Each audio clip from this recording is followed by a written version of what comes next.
Okay, thank you. More general question, you call it, on page 12, you call this a snapshot of where we're at, of what your study is, it's a snapshot. We're dealing with increasing costs, the healthcare costs are going up 10% a year, the ERS is going up. Did you factor those increases in when you're projecting, for instance, the recommendation of 50% of the increased incentive operating aid towards tax relief?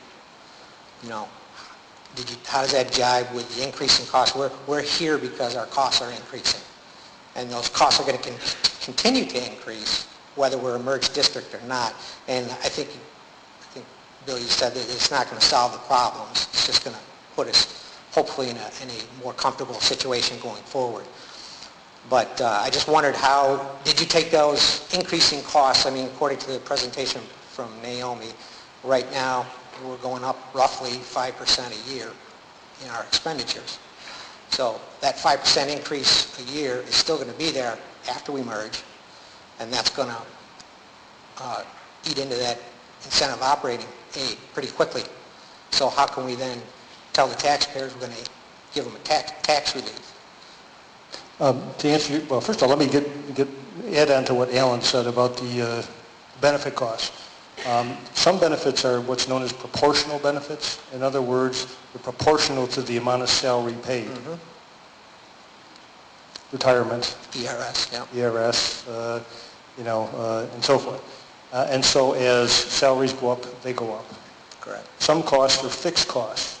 In other words, even if the cost of a teacher goes up, their health insurance cost, because their salary went up, doesn't go up. I mean, the health insurance company may raise the rates. That's a different thing. It's going up.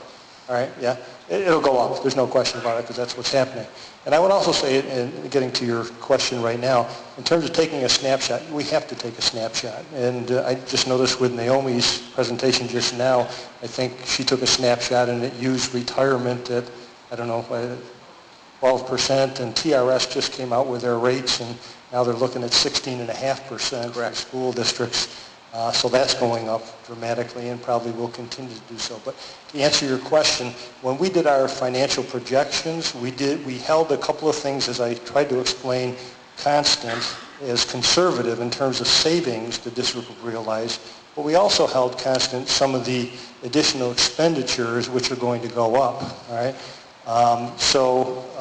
To answer your question, we did not factor in specific percentages as Naomi did in her analysis of what happens if the districts remain separate going forward. So, and quite honestly, one of the committee members said, geez, can you do that? And I've said, I've tried to do that in the past, but once you get out past 1 or 2 years, and given the number of variables you're trying to control, the figures, I'm not real comfortable standing behind those figures. Okay. All right, well, we have to use the same figures, the same projections that we're looking at right now that led us to be sitting here.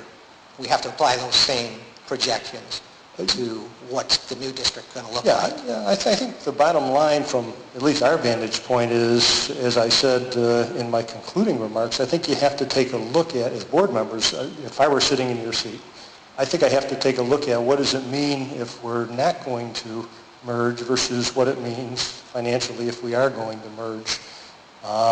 And, try to take a look at the big picture, because there's so many variables to control that, you have to kind of look at the more global type of impact.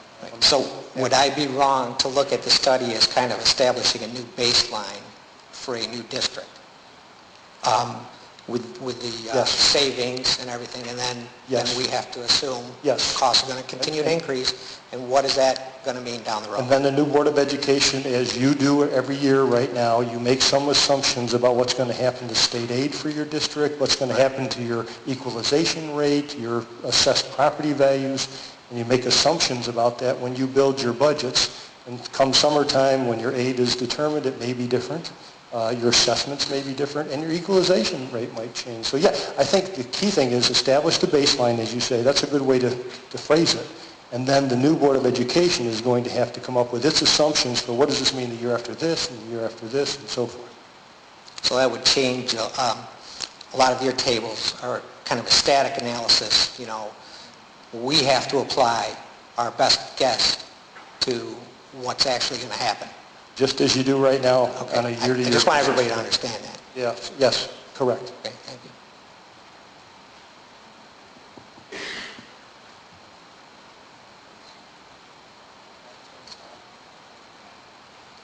Bill, just quickly, I just want to sort of maybe get it wrapped around in my mind. I think I understand the additional incentive aid, and you stated 50% using 50%. Maybe just to clarify, okay, 50% was used, and where that other 50% can be used, can't be used, and what is your sort of recommendations on that? As a general rule, we recommend that 50%, as we have, or some percentage, be used to stabilize or reduce taxes. The remaining portion of that additional incentive aid ought to be used for two purposes that we generally recommend. One is to take a look at what programs are we possibly targeting to cut that we want to keep, and are there some programs that maybe we have cut and we want to add back, or programs we haven't offered that we want to offer. So I think some portion of that money the new Board of Education ought to look at, because I hope we're all in the business for kids, and so I think we want to take a portion of that money to ensure that your communities are providing the education you want your kids to have. And if you're struggling with that now, this is an opportunity maybe to maintain it and maybe even add to it. So some portion should be used for that purpose. And the third purpose, besides reducing taxes and protecting and adding program, is for long-term financial security. And that's to put maybe additional money into reserves so that you can extend out the life of this incentive aid as the financial picture evolves in the future. So squirrel some more money away in reserves for future purposes. So I mean, those are the general purposes that we recommend that the incentive aid be put to use. My question would be, the money from the state with the merger is guaranteed money to come to us before any other money gets pushed to any other school districts? We're asked this question all the time, and the only way to answer it is the way we always answer it, is that the state has never reneged on its payment of incentive aid. To our knowledge, it hasn't, and we know it hasn't. And likewise, I would say we do go out to borrow money for any capital project that you do. The state hasn't reneged on, money they've committed to repay capital payments. Could it happen? Certainly it could. I'm not going to stand here and say that it's, could never happen. It could, sure. It just hasn't ever happened. And people have said to us, well, today the fiscal picture is different. Indeed it is. There's no question. But with the districts that are receiving incentive aid right now in the state of New York, that are still on that 14-year schedule, there's not a lot of them, but there's still a fair number. If that were to happen, there would be a lot of political costs to be shared around. And so probably my guess is, not in my lifetime, but could it happen? Certainly it could. The state has done some things in recent years to impact that somewhat. For example, you may recall that I said the incentive aid is based on the 2006-07 operating aid in the districts. It didn't used to be that way, but the state found that they were paying out too much. They had to budget each year too much money for incentive aid to be paid to districts, because it used to be whatever your operating aid was that year, it would be another percentage on top of that, and that would go up for years and years and years. Well, the state legislature in 2006-07 said districts from now on, they grandfathered the old districts, but districts from now on that merge, we're going to lock it in at 2006-07. So if something happens to impact that, my best guess is they will grandfather districts that merged previously and under the old system, and then moving forward, any new mergers will probably be impacted in some way. But, so I think I can only tell you that's what's happened in the past.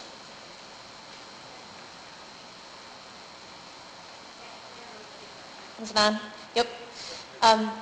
So what is the aid for the current year, for 2011-12? Like, how does it differ from the 2006-07? So we're talking about 40% more from 2006-07. What percentage more is that than our current operating aid? I'm not sure I understand the question. The base operating in 2006-07, how's that compared to this year's operating aid? Right. Does any... Is that your question? I can't answer that without looking Okay. at the figure, to be honest with you. I don't know that offhand. But the incentive aid is based on that 2006-07 year's aid, you know, regardless of what you're getting this year. Did you, I didn't notice in here, what will be the foundation aid for the new district? Because that's determined by combined wealth ratio and that. So with the new district. I can't hear you. Could you speak into the mic, please? My question is, the new foundation aid rate for the new district is going to be different than what ours is and what theirs is, because that's determined by combined wealth ratios and those factors. I didn't see in here where you specified what it would be. Is that not determined yet, or? That's not determined yet. Yeah, then there would be a new combined wealth ratio that would be calculated for the new district based on, again, your combined income, based on all the property, or based on all the income taxes that are paid in New York State in your two districts added together, as well as your combined property wealth of the two districts, and then they compare it to the state average that year. So there'd be a new combined wealth ratio for the single district. Odds are, you know, it will be somewhere between your two districts, but then they compare that to the state average, so it also depends on what's happening to the state average each year, too. So it could go up or it could go down? It could go up or could go down, you know, I mean, with Storm Sandy just recently, you know, who knows? It's not going up. Something might happen there, yeah, I don't know. But no, it can't determine that now, because Okay. those variables just aren't known. Other questions, or? Good evening. My name is Jim Delia, former teacher at Romulus Central School, live down in Route 89. I have two questions. Number one regarding the, and I'm not sure, I think this one is to the board, regarding the public information sessions. What's going to happen there? What's going to happen there? People are going to say, what's... Basically, for our public information sessions, and I apologize for my back to you, there are so many rumors that are out there, misinformation, and we're basically just presenting the facts as you are all getting them tonight to people who maybe couldn't make the meeting. So we're really just trying to get all the factual information out there as best we can, and as in an objective way as we can for us. Will the good doctor and his colleague be there? No, it'll be the superintendent and myself, Okay, good. other board members, and possibly some advisory committee members. I thought maybe we need to say that to the people that are out there as to what's going to happen at that meeting. The secondly is very short, and this is directed to the good doctor and his friend. I'm a retired teacher. Where do I fit in this as far as health care? You've not mentioned us at all. We're a very important group, and we spent a lot of time at both South Seneca and Romulus, and nobody's mentioned us. First of all, you're making an assumption he's a friend of mine.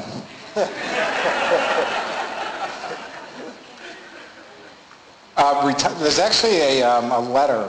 The advisory committee asked us the same question, what happens to retirees? We actually secured a letter from an attorney who provided a legal opinion from a law office in Syracuse. He specializes in school law. And it's pretty much what we thought it was, and that is that retirees will be in the same position that they would be whether the districts merge or not. The general rule is that school districts are not allowed to change benefits for retirees unless there is a similar change in benefits for active employees. That essentially will be where retirees will be if the districts merge or if the districts don't.